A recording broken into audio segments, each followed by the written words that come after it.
Hi, and welcome back to another episode of the Relationship Schools podcast. I'm your host, Jason Gaddis. Grateful to be here with you right now.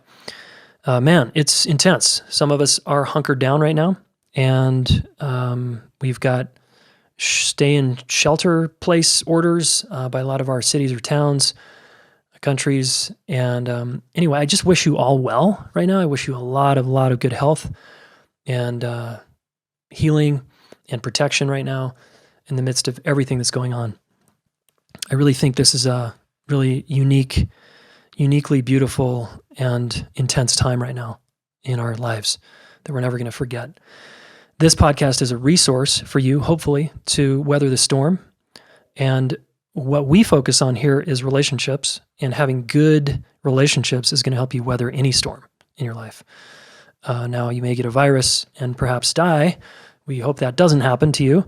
But there's obviously some things that we can't stop, perhaps, in our life. But we do aim to strengthen your relational life here because we believe it's going to have you live stronger and a better, more fulfilling life if your relationships are solid. We focus a lot on the intimate relationship, and we also talk about other relationships. So if you're new, welcome. And if you're returning, thanks for being here. Thanks for your reviews. Becoming My Best Self left a good one recently. So much value and wisdom provided in this podcast. Jason provides knowledge with the added benefit of actionable steps to improve your ability to relate and communicate. Thank you for sharing this much needed information with the world. Awesome. Thank you, Becoming My Best Self. Thanks for the awesome review.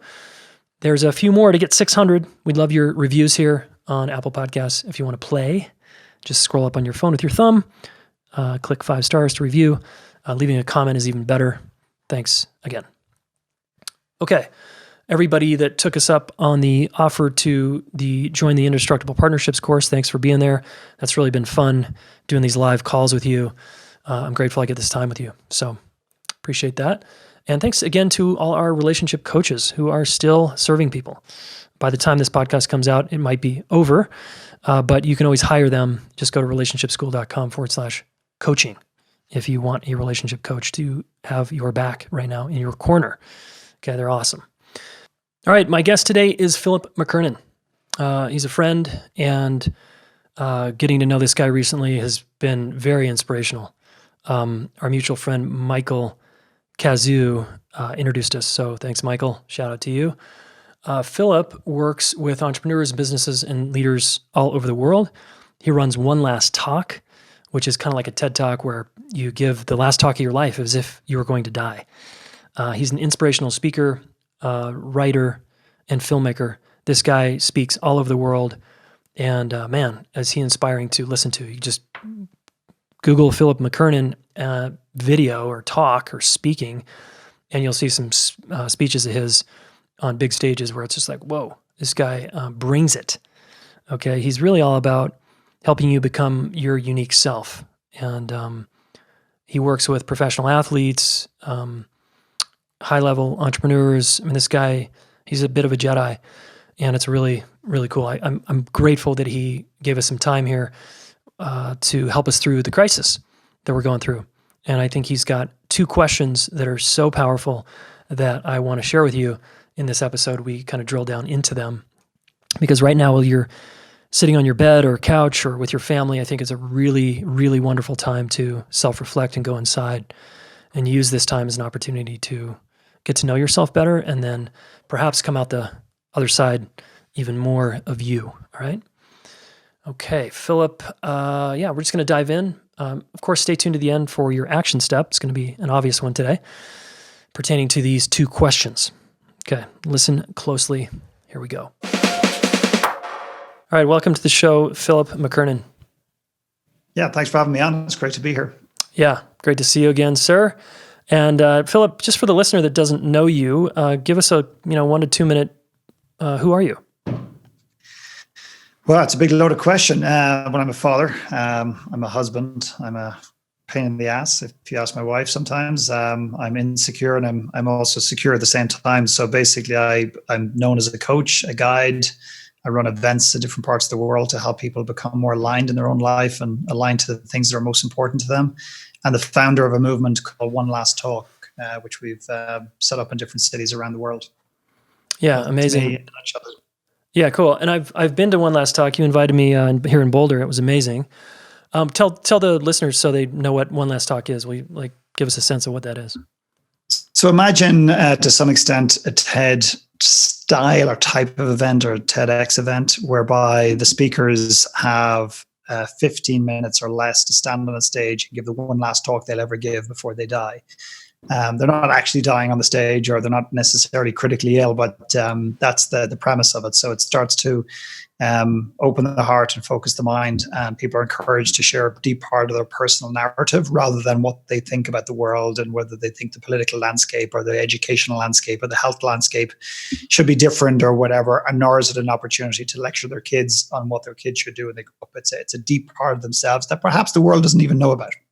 And they share that in the hope to free themselves and other people who are listening.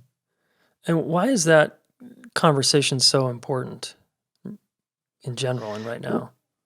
Well, I think, quite frankly, more now than ever before. I think, when you face any type of uncertainty, particularly when it's health related, I think it just brings mortality just a little closer to your own doorstep, as much as we try to deny that. And the best way I can describe, I believe, the need for it is, I think when you start to consider your own mortality and you start to take a step back and begin to just imagine what you might say, I think what it does, it really allows you to understand who you are today, and therefore you can make better decisions in the future, and hopefully do not die with regrets like many people unfortunately do, and that stats are prove that. Beyond that, though, I think there's this little anecdotal story which I think sums it up the best. Is the guy who went to the hospital to say goodbye to his father, and the doctor comes out into the waiting room and says, "It's time."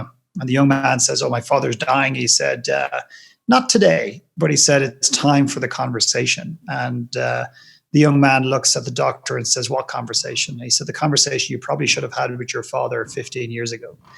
And I think a lot of us wait too late to have what for many of us are very meaningful conversations. We're ignoring them. We're afraid of them. We think we don't know how to have them.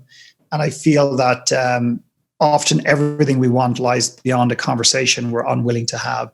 And to me, if I can bring that, not urgency, because this is not designed to scare people, but if I can bring a little bit more impetus to the idea of having conversations now rather than waiting, I think it actually will heal a lot of people, a lot of relationships, and give us all more peace of mind.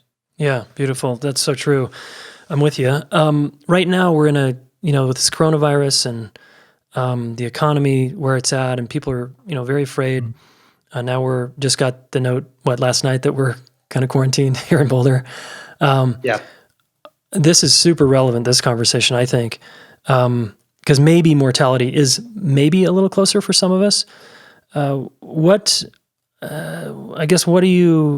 Can you help us understand right now in this culture with this time and this virus, what we can be thinking about, how we can start orienting ourselves around our lives and the meaning in our lives or the lack of meaning in our lives? Yeah. Well, I want to share one thing that may speak to this directly. And I just think sometimes it's an opportunity for, despite the worry and the anxiety, which we'll probably get to, and I'd love to share a bit of my thoughts on that. But despite whatever's going on for us, and some of our challenges are very real and they're very imminent, and it's less about mortality and it's more about surviving and the mortalities of our businesses and our jobs, but also as you focus on is how that intersects and kind of almost penetrates our relationships with ourselves and other people around us. But I want to just share, not to frighten people, but just to give a little bit of context, because I think sometimes perspective allows us to appreciate where we are a little bit more. And I'm not in a super privileged position, although a lot of people think I am. My entire business, as you know, is built around live events and live coaching and stuff like that. So I'm very exposed in this. But I've chosen to kind of try to go beyond this and try to help as many people as I can in my own way. And on occasion, be fearful and freak out and whatever, because I think that's the natural condition. But the one thing I will share is I talked to a guy in Italy the other day, and he shared two things that really upset me, but it really allowed me to contextualize the worries that I have and see them a little bit differently. And one was this story about, in Italy, sometimes when these, in the Italians' case, there's a lot of older demographic age group are passing away, who had, in many cases, underlying issues, which we all know about. But before they pass away, the best the doctors can do is get their family on FaceTime and say goodbye to them. and that these people are dying on their own. And that to me is really tragic. And the second story I heard was horrific and harrowing, and the one that reduced me to tears on this interview I did was family members ringing the hospital and saying, hey, on the way out of the hospital with my mum's or dad's body, can you drive past our flat or apartment and allow us as a family to at least look out the window and see the coffin and pay our respects? Because they're not allowed to be around the body. Yeah. And as devastating and as upsetting as that is, I can't help but realize that by hearing that, it put my challenges and my fears, which, not that they're not important, it just contextualized them and allowed me to just be appreciative of what I have a little bit more, if that makes some sense. Yeah, absolutely. Yeah, I mean, I appreciate your receptivity to that. And as you said, a lot of us are in survival mode. Do you think it's possible to, I guess, be in survival mode and expand into that kind of, I don't know, contextualizing the situation? Like, do you know what I'm asking there? Yeah. Well, I think a lot of us, the energy that we're feeling right now has been exposed by the current virus. I think a lot of us are living in a lot more survival mode day to day than we actually imagine. Now there's a real physical threat to our beings, albeit for many of us, hopefully, we won't actually, get the virus. And if we do, it'll pass through us and we'll live to fight another day. But I think a lot of us, actually, if we're honest, I think one of the questions I have for a lot of people is, let's assume the lights have been switched off and, in the world at a level. Mm-hmm. And let's imagine by the 1st of May, the 1st of April, whatever your perspective is, the lights are switched back on again. My guess is a lot of people are going to want to reimagine their lives at some point. I think that this time where we're being forced to stop, I think, is allowing us to realize how busy we have been. And busyness is a form of survival. It's a form of escapism. It's a form of not wanting to face who you are in the mirror, to face how you feel, to look at your life and really be honest with yourself about the life you live.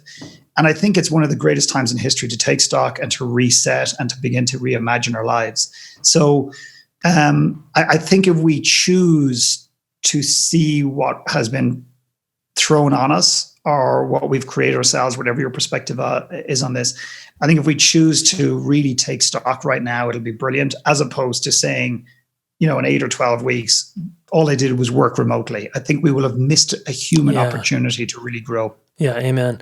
You have a couple of questions that I think are really poignant. I think now is probably a good time to enter that conversation. Yeah. So 2 weeks ago, honestly, it was all about me. I was freaking out.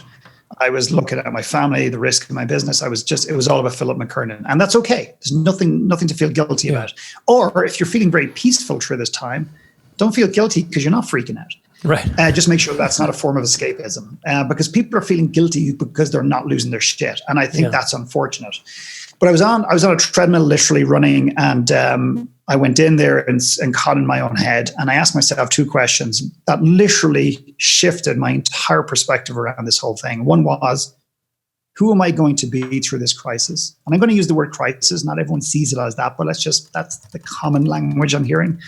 Who am I going to be through this crisis? And the second question was, how am I going to remember myself after this crisis? 16 months, 6 years, 60 days, whatever the period of time is.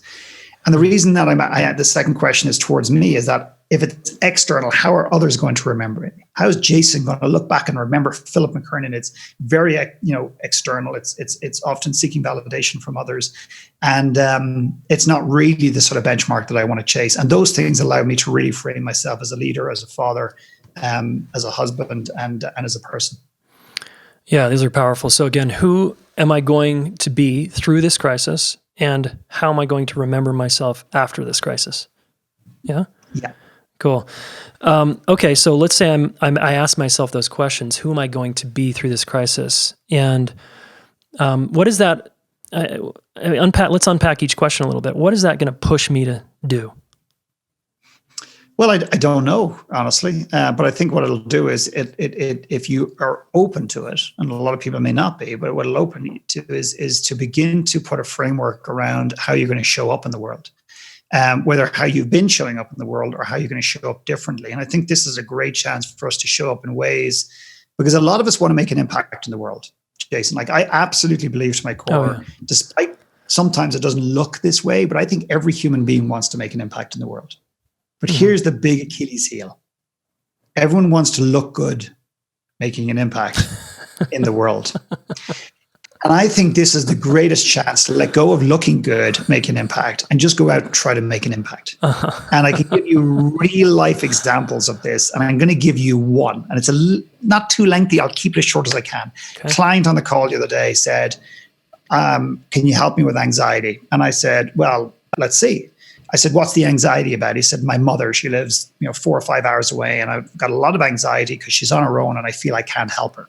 Put the period in there, the full stop in there. Most people would say, yeah, well, that makes sense, And we can talk about, breathing and different things. And there's great modalities out there to support people. I said, well, hang on a second. So if your mother was transported to the house next door, literally next door to you, would that anxiety go away? And he said, absolutely. And I said, with respect, you can't answer that question. Or you can answer the question, but you can't rely on your answer because you don't actually know the answer to that question because she's still 3, 4, or 5 hours away.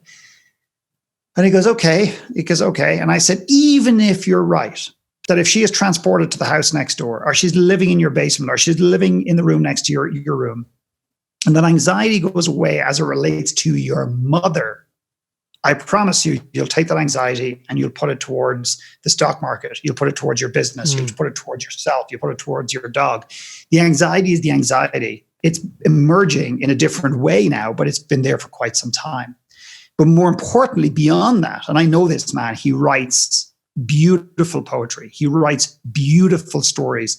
And for some of you, you may not see the video of this, you're not missing much, but I want to hold this as a poem that he gave me, a short poem that is very meaningful to me, and I keep it on my desk.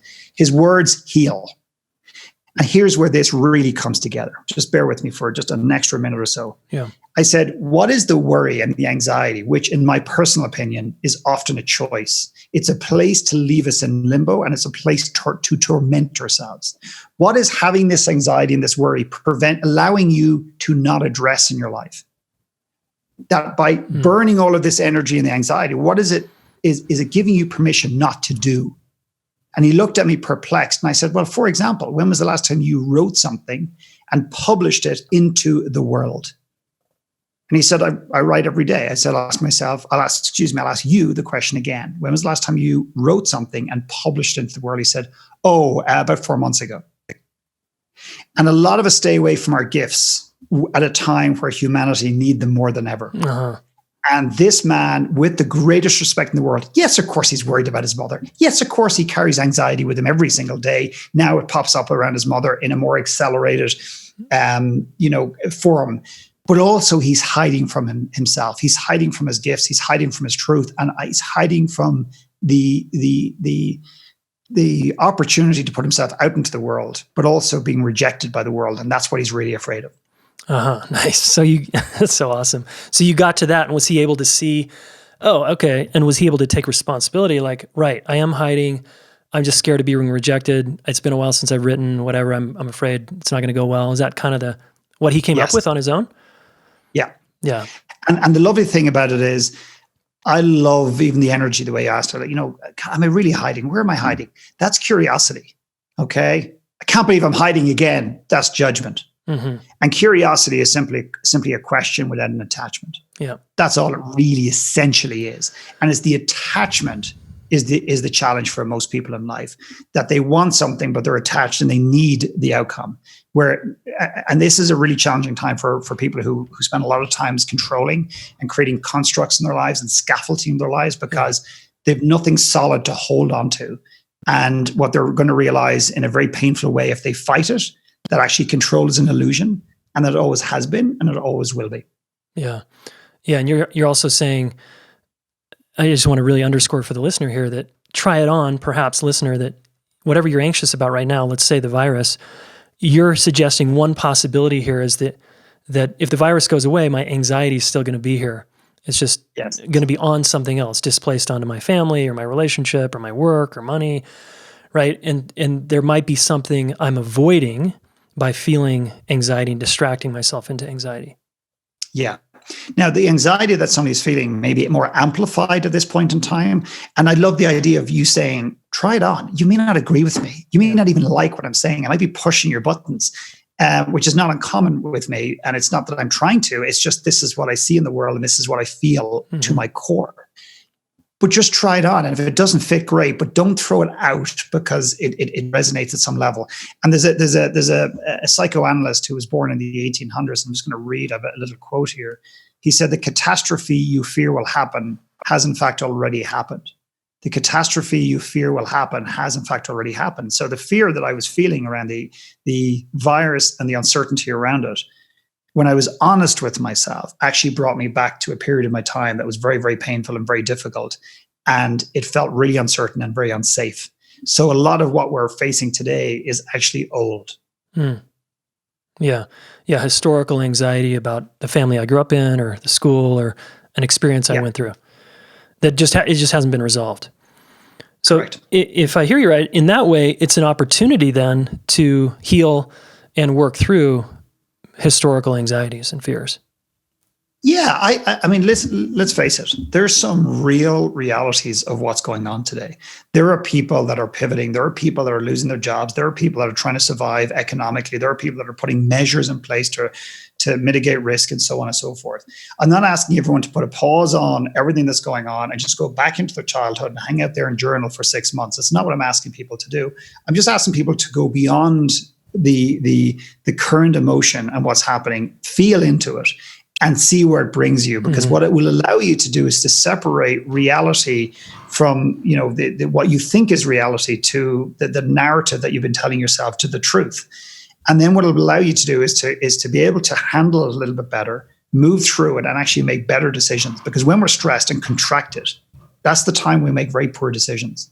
Yeah. And I see this firsthand with professional sport. I see it with businesses. I see it in my own life. I see it in front of my kids. When I put my kids under pressure to answer something, they get nervous. Yeah. So I'm just trying to get people to be a little bit at peace. And you said something there interesting. It's unresolved, traumas or different things in the past. But the other time it shows up is when we think it's resolved. Like the amount of work that I've done with people where they go, oh, but God's sake, I'm over this part of my life. My mother abandoned me, or this business failure or whatever. And I go, no, you've done a lot of work on it. The mistake you made is you thought you were beyond it. And now it's popping its head up again. So we're never fully beyond the things that have brought us to our knees emotionally or mentally in our lives. They're always with us, and they will always pop their heads up if we're unaware of them. Yeah, I'm so with you there. And what's so powerful about these moments in our life that bring us to our knees or really hurt us, scar us, whatever, is they become part of our life story, right? And our it could be the thing that creates the mission or the purpose we have in our life, right? I'm sure you see this a lot. 100%. The very first One Last Talk that we put up on the podcast, the very first One Last Talk that is still in some ways the most meaningful to me, and I say that with the greatest respect in the world to everybody else who's done One Last Talk, it's just such a stunning story of a lady called Bev, who, when I asked her to do a One Last Talk, she did what almost everybody does. Oh, me? A One Last Talk? No. Let me get Jason's email address. This friend of mine, Jason, oh my God, his story is amazing. So we compare ourselves instantaneously, and our story is not enough. The second thing she did was she finally agreed, and she prepared a talk. And when she started to give the talk at the speaker workshop, she was talking about the atrocities that happened to the First Nations, which is the First Nations in Canada. Yeah. Like the Aboriginal community in Australia. And it's a beautiful subject, and somebody needs to speak about it, maybe perhaps more, and everything else. But I looked at her and I said, with respect, Bev, I said, maybe I haven't explained it very well, but a One Last Talk is a part of your truth, not just what you see or believe in the world, but a story that contains you to the core and back. Yeah. And I said, you're not a First Nations, and therefore you don't really. So it's not about telling; it's about showing the world some part of you and allowing them to journey with you. And she looks at me and she goes, "But Philip, there's nothing else I want to speak about." And I looked at her and I just gave her one of these sarcastic looks, and I said, "Bev," and she goes, and I knew her story, and she goes, "No." And everyone's looking at us, wondering what the hell's going on here. She said, "No way, Philip, that has no value. I'm not ready to talk about it," and everything else. Fast forward a month later, she stands on stage and talks about the day she found her son after committing suicide. Oof. And wait for it. In front of a couple of hundred people, She didn't go, now you parents, and I'm pointing the finger at the screen here, right? She said, now you parents should do A, B, C, and D. She didn't do that. She simply said, if I could turn back the clock, here's what I, not you, should do. Here's what I would have done differently. I would have cared less about his grades. I would have cared less about chasing money. I would have told him I loved him way more. And I would have put my goddamn phone away. Yeah.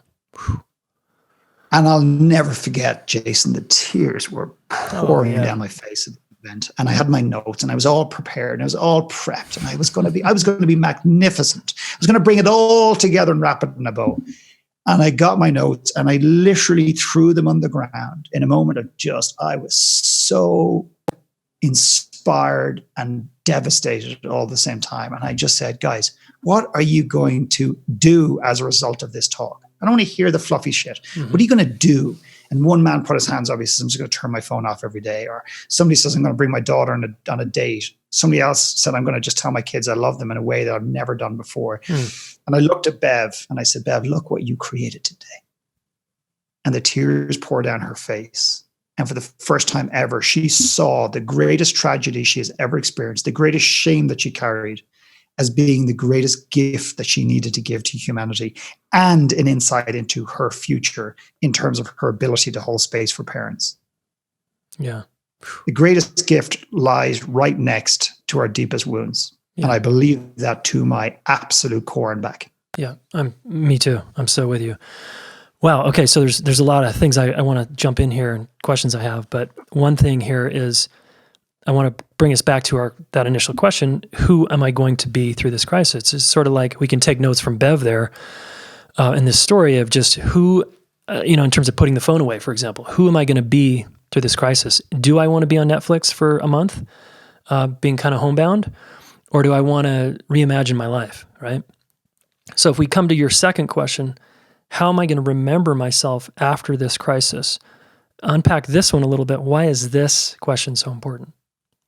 Yeah, and thank you for digging in, because I haven't really dissected these questions. They just feel very aligned to who I am.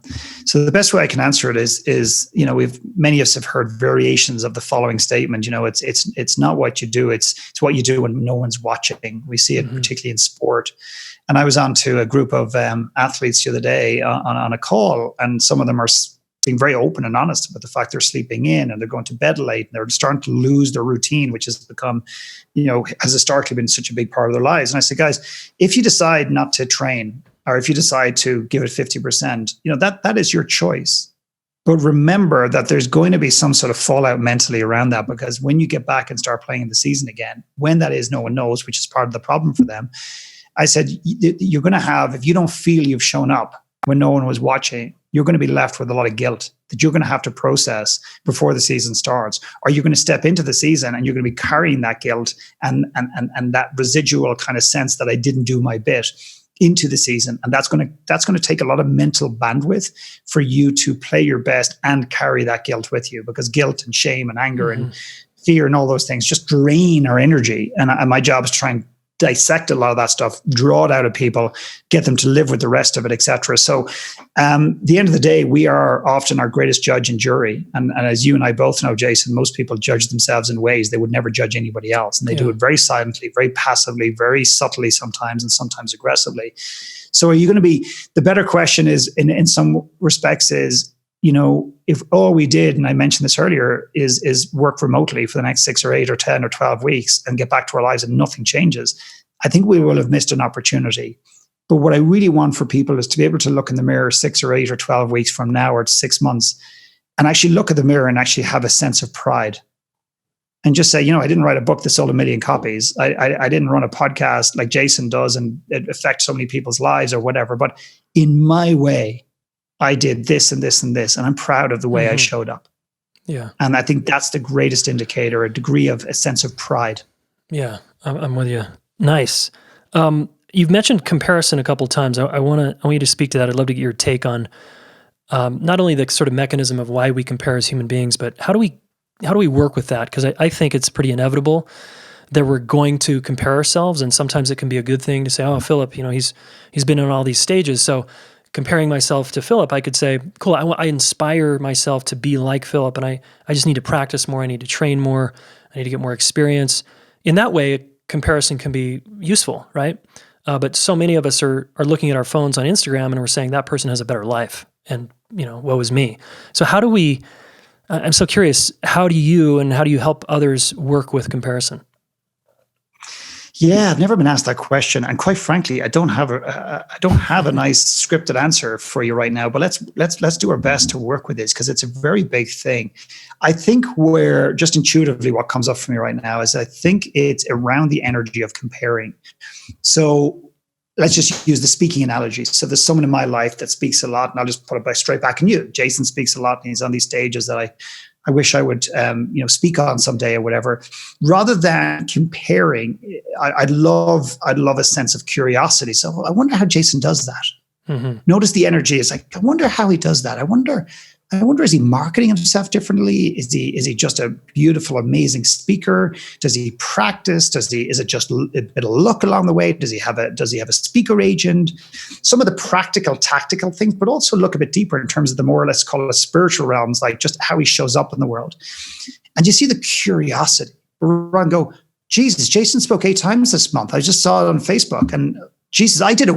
I spoke once, and I spoke to some little Combine Harvester Association of America, who have 3 members down in Boulder, and 3 of them showed up, and one of them brought their wife. I'm not trying to be disrespectful to people who drive Combine Harvesters. I just had to make up something on the spot.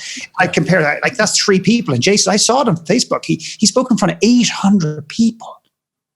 But the minute I compare, that's the energy. That's the problem, because what you're saying is you're not enough. Yeah.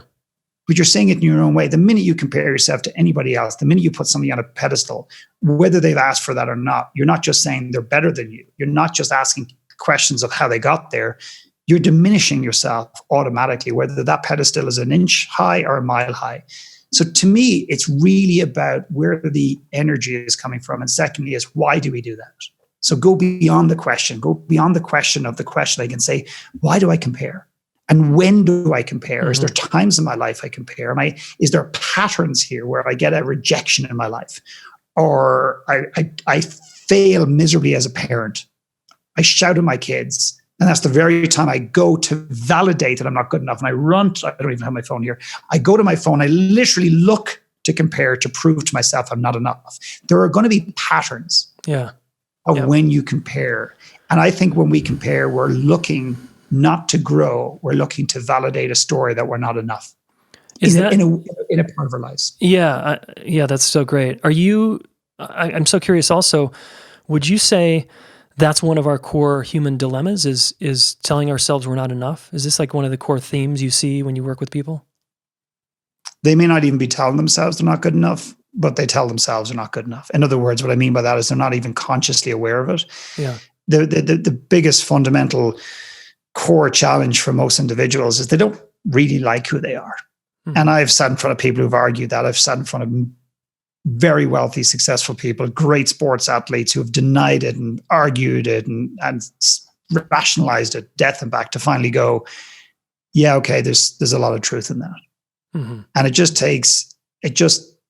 takes an energy to pick yourself up and walk through life when you've got that residual energy that's it's like it's like a tap that's partial. It's just dripping and it just takes a lot of energy away from who you are. But I see that in anybody and everybody I've worked with ever. Yeah, it's so common. It seems like that's another a root of this comparison thing. So if I tell myself a story, like, I can see how they reinforce each other, right? Like, Philip's so much better than me. Oh yeah, I'm such a piece of shit, or yeah, I'm not very good. That's one way to reinforce it. Or I can be telling myself unconsciously and just never-ending striving, ambitiousness, right? To try to prove to you or the world that I am enough, right? It can go that way also. Absolutely. Absolutely. So they absolutely reinforce each other 100%. Yeah. How do we, I don't know if there's a way to get to a place in life, as long as you're growing. I'll just tell you my little theory here. if we're always growing, if I'm always growing, there's always going to be a place that I'm insecure in because I want to learn something new, right? So let's say I want to learn about health. I did relationships very well. I'm continuing to learn about those, but health is something I'm like a white belt in. I'm going to feel pretty insecure there, and that's okay, right? Because I'm a student, and now I'm like barely, putting one foot in front of the other and starting to learn. In 10 years from now, I might feel really accomplished there in health, in this sort of department of health in my life. So I think that's totally okay, but it seems like we have a hard time remembering that type of frame, that I'm a beginner, and beginners, it's going to take me some time till I feel confident. So is there anything we can do along the way besides practice to accept ourselves more? Yeah, well, I think God, it's such a big question, to be honest with you, Jason. But I think one of the things is about, expectations, managing expectations, because often we set ourselves up for failure and then use it to validate that we're not enough.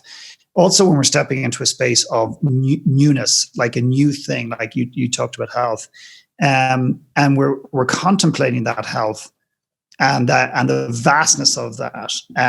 It's our attachment to the outcome also has a huge bearing on our relationship to it in the interim, if that makes any sense. Yes, absolutely. And what I'm interested in, and I'm not trying to pick holes in what you said, but I'm just curious about, it's the insecurity that I'm not concerned about, but I'm curious about, is that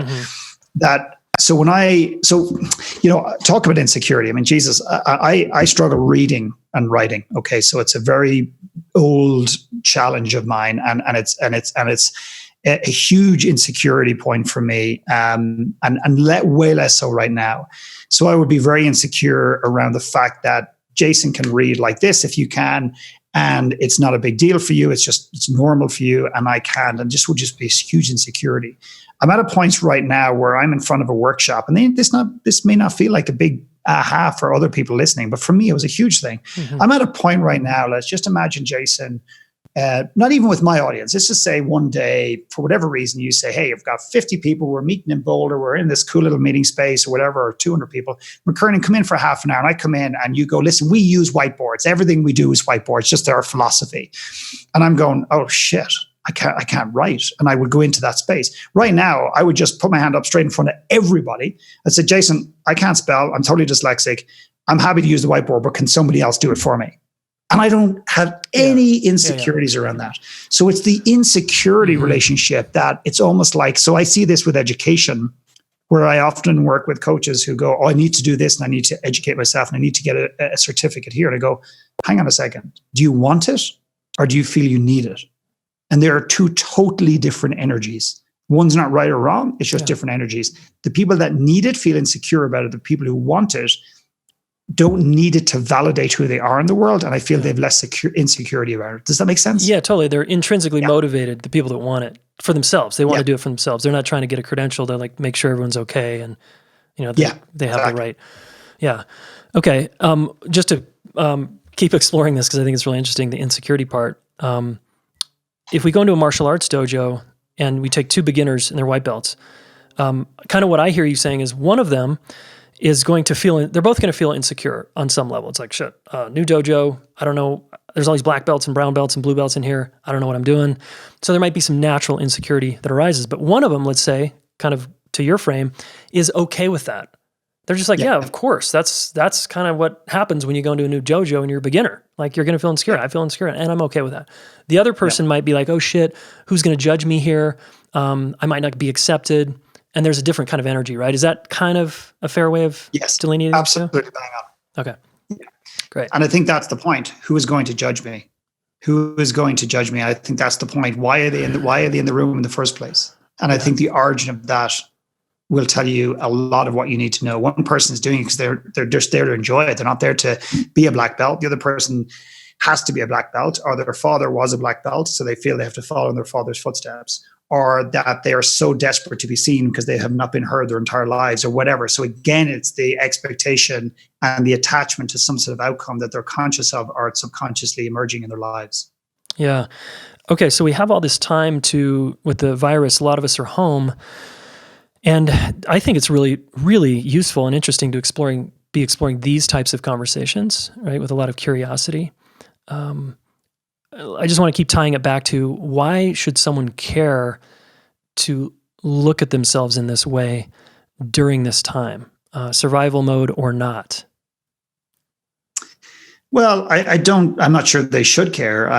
I think that's the point, that a lot of people, wouldn't, necessarily see this as valuable, regardless of the time in history, whether they're forced to be at home or whether they, would take time to choose to be at home. But I think there are going to be quite a few people that are awakened to the fact that, maybe their lives have been too busy, and maybe that this forced stoppage, if you want to call it that, they're going to be forced to look at themselves, whether they like it or not. And I think it's you can hide from yourself. You can still stay very busy at home, and busyness is not the antidote to success. It's not the antidote to anxiety or worry.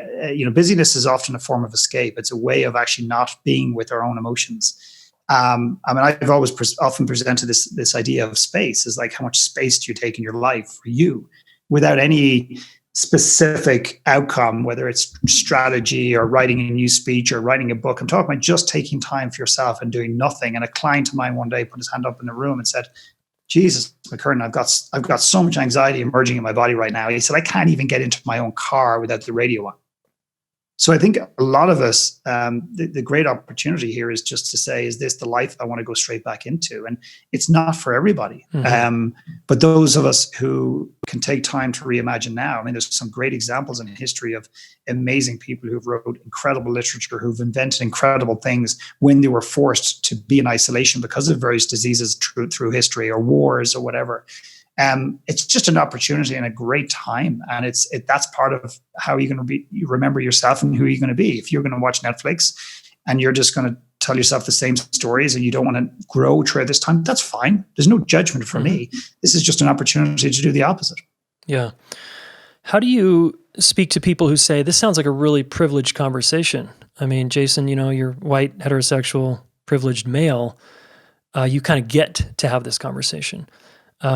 Someone who's maybe in survival mode, like,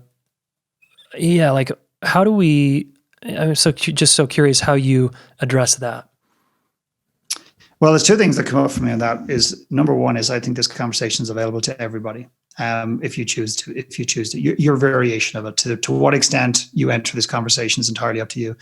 The second thing is, if I'm in a privileged position, does that mean I should diminish my future and my dreams and my aspirations? And should I decide to play small because I'm in a privileged situation?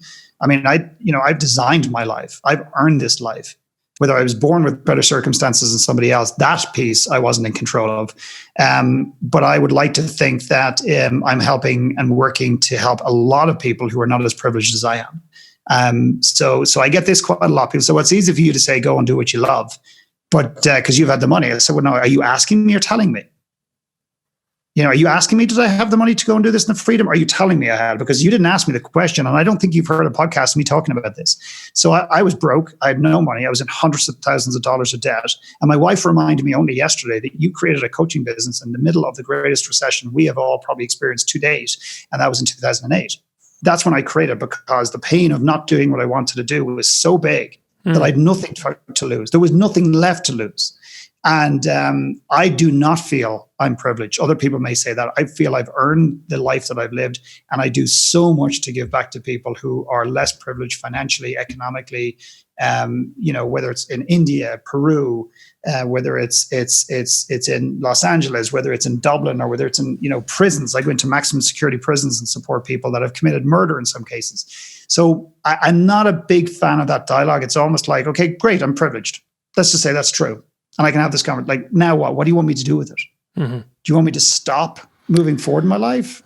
Or I don't know. I don't know how to handle that conversation. Yeah, some people do want you to do that. They want you to dim your light so that, it's... Yeah, I'm sorry. I dimmed my light for 40-something years. I ain't doing it anymore. I know what it feels like to dim my own light. I did that. I had the light switch off for 40-something years. And I can tell you right now, I am not going to dim that light switch for anybody. Yeah, not my family, not my friends, not the people who love me the most, that are scared of me changing, not the people that judge my work. I am here to shine the greatest light I can possibly can in the world, be a beacon for those who want the help, who don't want the help.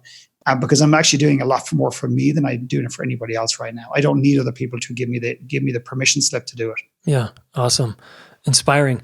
What switched the light on? Like, describe the moment when you were before that switch. Like, who were you before that flip switched on, when you were dimming your light and numbing or whatever you were doing? And then what happened? I always love hearing people's story of transformation. Like, what happened to you? I stopped making it about Philip McKernan. And it is simple as that.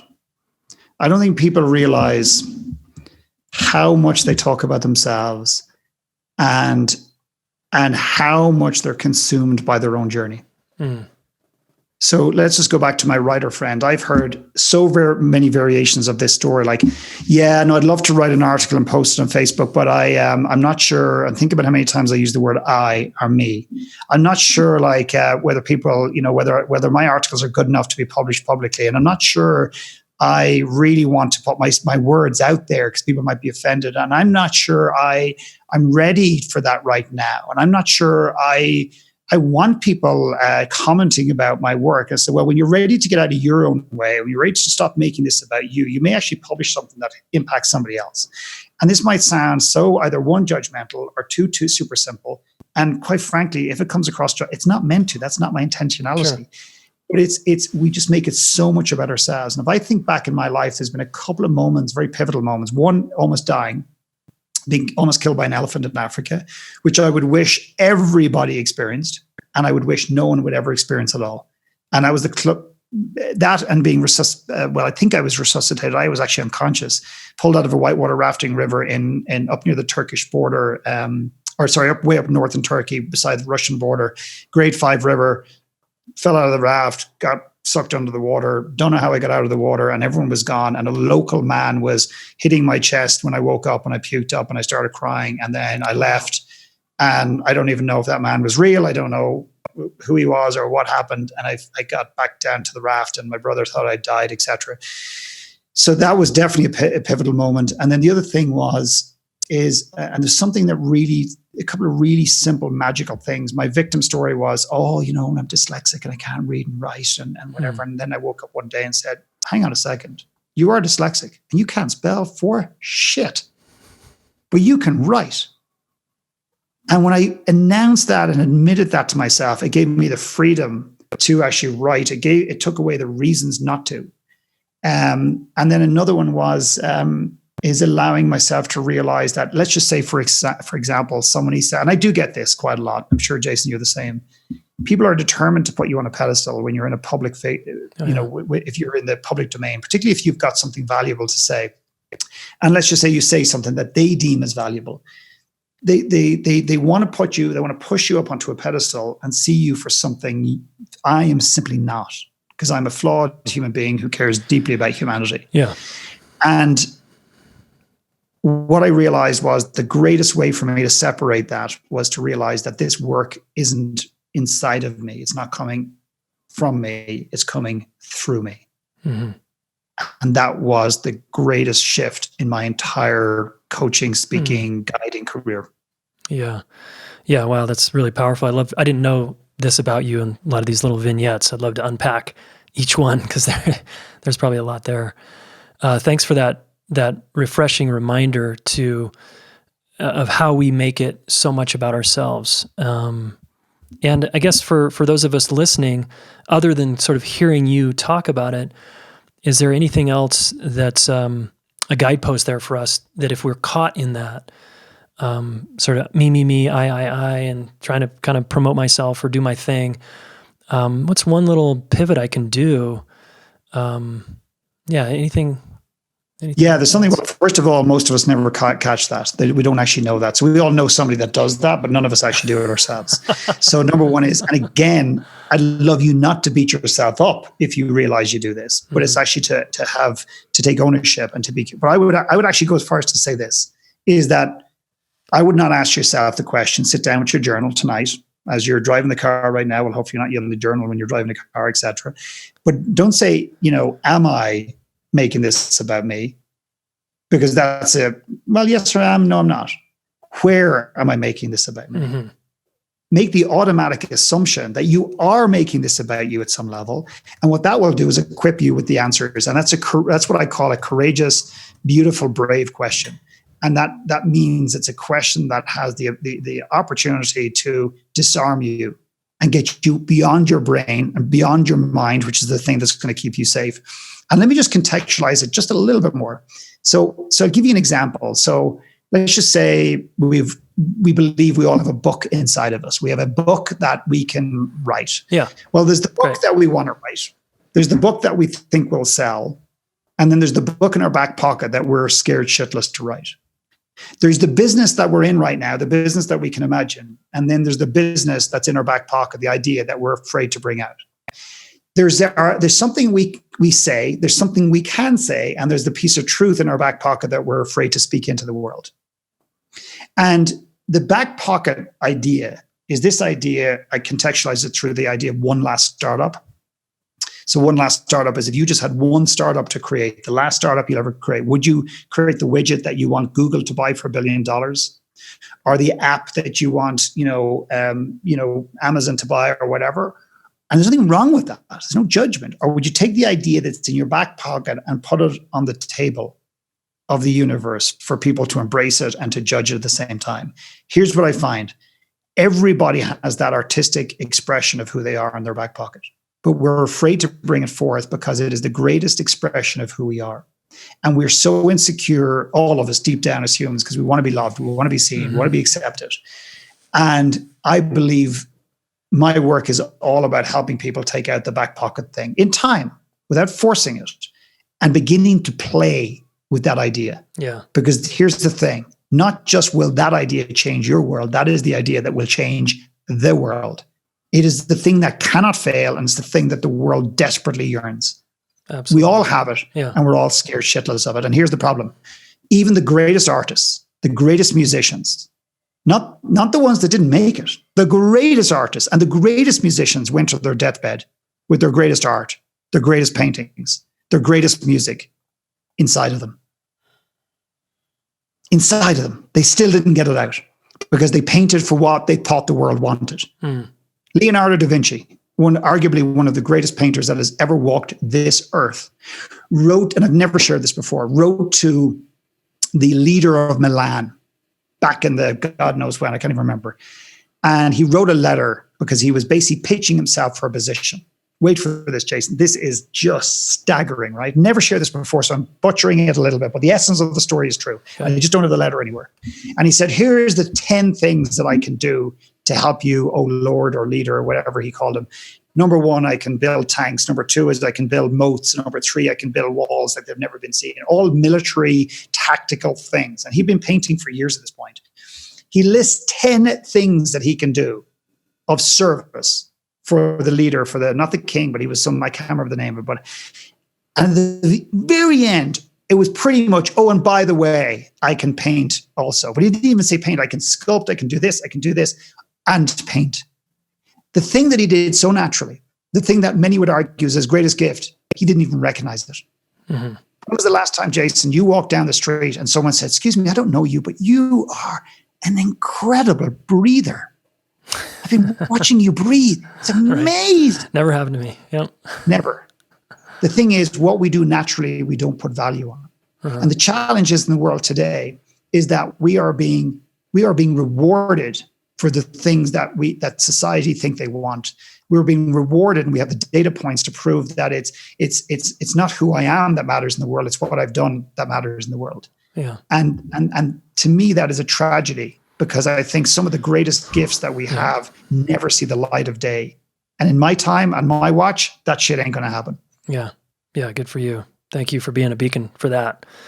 Man, I think of kids, right? I think of schools and just how we box kids in to production of what the world supposedly needs or something versus who someone is.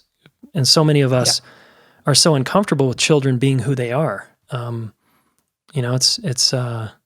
So we shut them down, right? So I mean, I'm just acutely aware. We talk a lot about parenting on this podcast, or a fair amount. And it's so, and as a parent, as a dad, you know this, to really make room for your kids to be who they are, right? When you might have an idea about how you want it to go, to continue to drop that and just fan the flame of who they are. Yeah. The quirky, dorky, funny, silly, angry, whateverness that they are, it's so beautiful. So you're right. I just, thanks for being a stand for this, because in my work I do with people, it seems like that's so much of the core of it, is helping people be who they actually are, right? And kind of peel away all these stories about who they think they should be. It's where so much shame comes from, right? Yeah.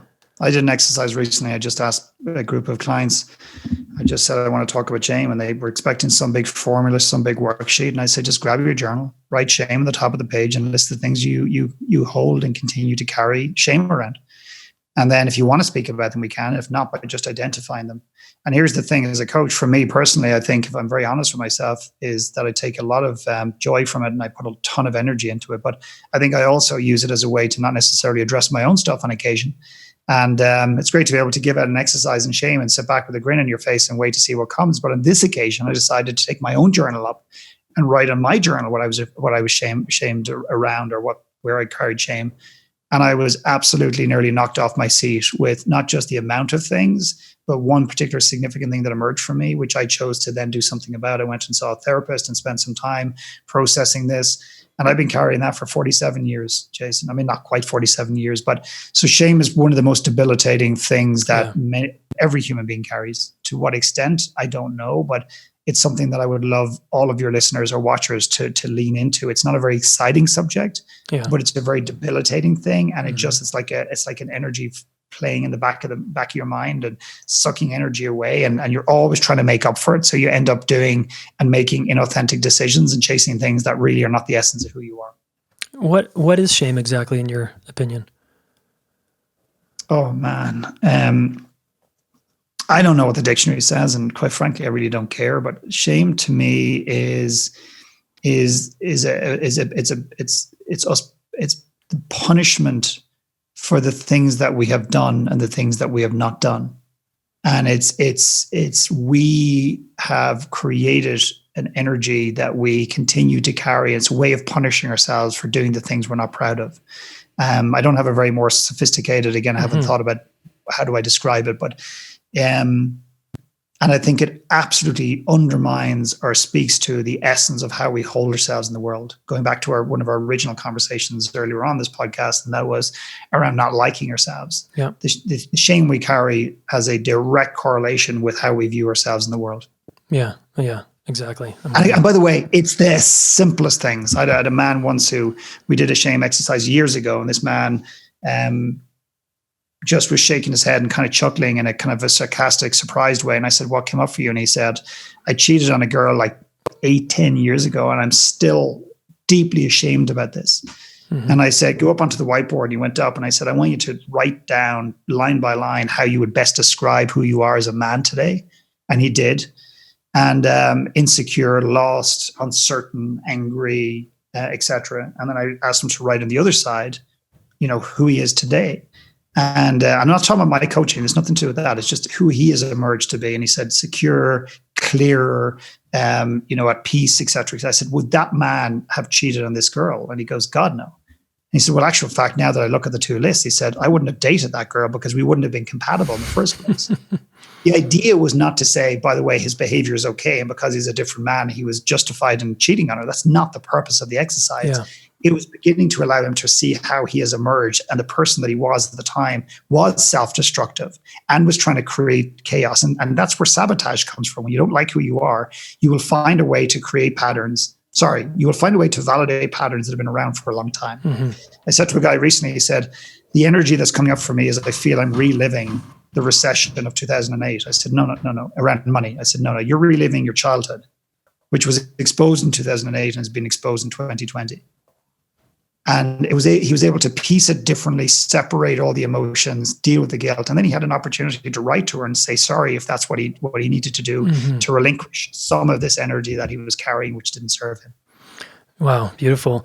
Philip, as we wind down, I would love to keep, nerding out with you here. But, I want to honor your time here. This question just came to me, and for some reason, I ask people once in a while this, but I haven't asked anyone in quite a long time. Because you're a skilled coach, you strike me as a skilled coach. What's one tip or piece of advice you have for therapists and coaches like are therapists and coaches kind of on the right track with how the field is going? I'm just curious to get your take, or are we kind of missing the boat in terms of our work with people, with human beings?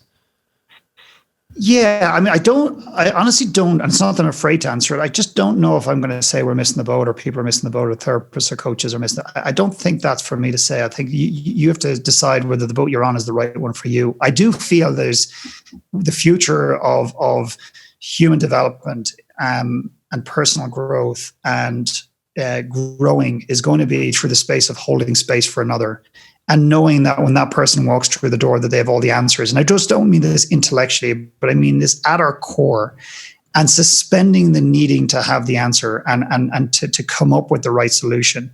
So to me, the future of coaching and any type of therapy, speech therapy and modalities is holding space for other people and really truly suspending our own self-interest and our need to swoop in with the answer and to be the hero. Mm-hmm. And one other thing that I find is very useful is being able to suspend your own curiosity. So to find the place when there's a client shares something, there's a question I'm dying to ask them, but at what point does my curiosity stop serving the individual that I'm there to serve?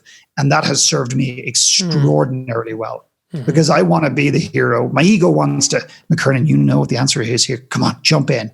Make it dramatic. Yeah. Drum roll. Let's fucking nail it. And then everyone thinks you're going to be the most awesome coach ever. And what I've learned, Jason, this is probably the most important thing I'll say in this, is that when I give somebody the answer, I'm depriving them of the opportunity to get there on their own. Well, and therefore I'm not serving them. That's right. And then I find that they don't really execute, or it doesn't integrate. They don't get it because you sort of gave them this bone and they're going to stay lost, And then they might even feel shame because they're not doing what you said to do. Yeah. 100%. Okay. What are you excited about right now? Tell us a little bit about what you're up to and your next moves with all that's going on. What I'm probably the most excited about right now is one last book. So without getting into too much detail, essentially we've partnered with an organization called Scribe. And basically what we're doing is One Last Talk is one variation of that, is helping people uncover their truth and speak it into the world, whether it's one person or to thousands, it doesn't matter. And the second one is we're basically working with One Last Book is about how do you uncover your truth and put it into a book, how to write a memoir that matters. Whether they write it just for themselves and the therapeutic, experience of that, whether they write it and give it to their children as a legacy piece, whether they give it to their community as a cultural document, or whether they publish it into the world. It doesn't really matter to us right now. But we basically created a workshop that and a whole process to bring people through that. And it's beyond exciting because what people are discovering and uncovering about themselves is just mind-blowing. I bet. Wow. Mind-blowing. That's so cool. And when can the listener expect to either participate in a One Last Talk in their local city or town, or look to this One Last Book thing? Yeah, we'll go to onelasttalk.com, and One Last Book we're already running workshops on that. So there's one coming up next month online, and we're excited about that. And they can email us or find it out online and go from there. Okay, awesome. Philip, it's been a real treat. I have one more question I ask all guests. One of our missions here at the Relationship School is to reach 1 million teens and young adults with relationship education, so kids know how to work out their differences with each other.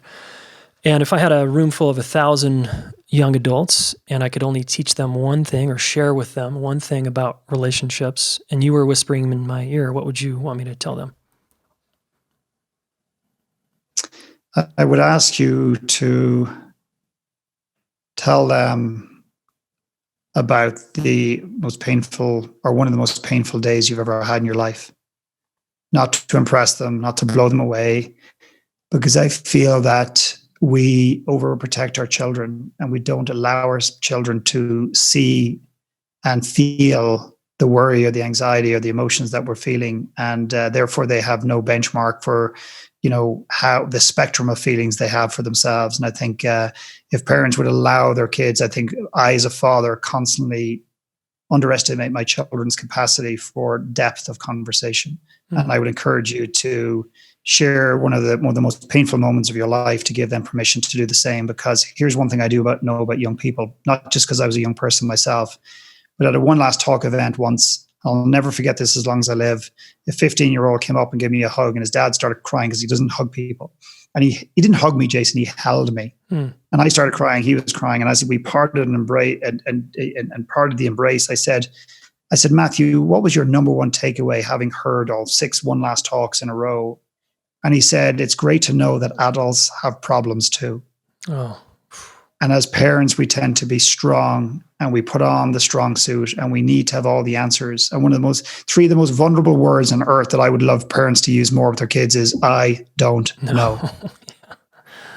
I don't know. Because then we give our kids permission to not to feel they have to have all the answers, and that they have to be strong in a world that is, regardless of what we believe, is going to beat them down at some point. We need to give them permission and the space to be resilient. Yeah.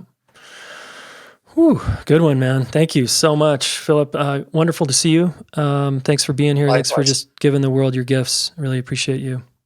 Yeah, likewise, Jason. It's been great getting to know you, and I'm looking forward to connecting further in the future. We've been put together for a reason. All right. Agreed. All right. See you soon. Thank you so much. Okay. Woo, that was a good one. Love this guy. Action step. Certainly go check out philipmckernan.com, and that's Philip with 1 L, Philip, McKernan, McKernan.com. All right, you can go to One Last Talk also. We caught a One Last Talk here in Boulder. It was really powerful. My wife and I went to that one. It was super good. Okay, the 2 questions here, action step. All right, these questions are very powerful. Write these down. Who am I going to be through this crisis? Number 1, who am I going to be through this crisis? Question number 2, how am I going to remember myself after this crisis? Number 2, how am I going to remember myself after this crisis? All right, and if you need more context for these, just rewind to that section. I think that was a really valuable offering that he shared with us, because so many of us are living our life holding back with our story or our truth or our song or whatever in our back pocket, as he was saying. And this has helped me examine, where am I holding back in my own life? And it had me dig a little deeper when I sat with the first question, who am I going to be through this crisis? Especially, I like to add, when no one is looking. That's a really powerful, we alluded to that, but he didn't include that in this little thing, but I'm adding that in parentheses in the first question. Who am I going to be through this crisis when no one is looking? Man, I just feel really called forward here. All right. Okay, great, guys. I hope you enjoyed Philip. Check him out. We'll have him back someday if he's willing. Let us know what you thought. Leave us a review, comment below on Facebook or in the actual blog post on relationshipschool.com. If you want to have a conversation about it, or you want to just get relationship support and challenge and be in a community of people in this type of conversation, go to relationshipschool.com/community. We'd love to see you playing in there. Grateful for all of you who are already in there participating. Thanks. And thanks for listening. Talk very soon. Hey, thanks so much for listening. Relationship School fans and Smart Couple listeners, please subscribe to this YouTube channel, all right? Do us a favor, subscribe, share one of these videos with a friend, all right? We want to help the planet get their act together around relationships, and you are one of them, so thank you.